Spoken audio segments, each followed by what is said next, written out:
Hello and welcome to the News Radar.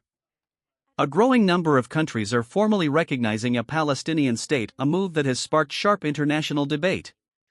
At the United Nations General Assembly in New York, France announced it was joining nations such as the United Kingdom, Canada, and Australia in extending diplomatic recognition to Palestine.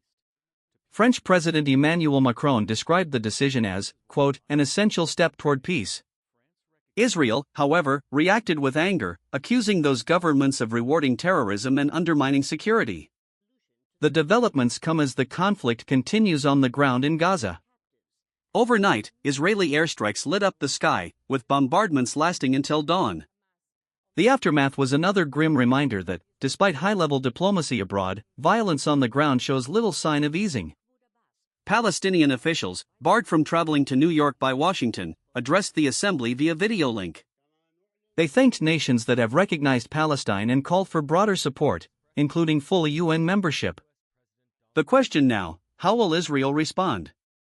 Analysts warn the government could accelerate settlement construction or even move toward annexing parts of the West Bank. Much depends on the position of the United States, where President Trump is expected in New York tomorrow.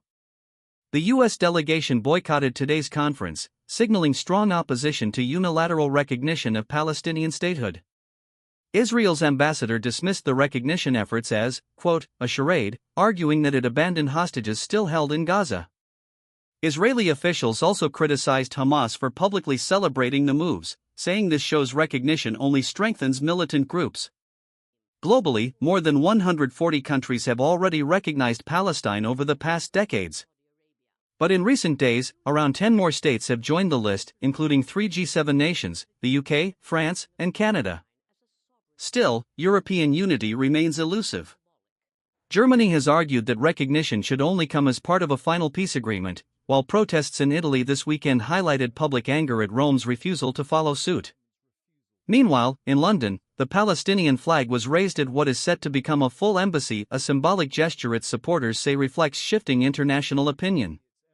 Diplomats acknowledge that these announcements will not change the daily realities in Gaza or the West Bank. But for many leaders, the goal is to keep alive the idea of a two-state solution and to signal that Israel could face growing isolation if it rejects it. We will continue to bring you new updates as more information becomes available. Stay with us for the latest updates.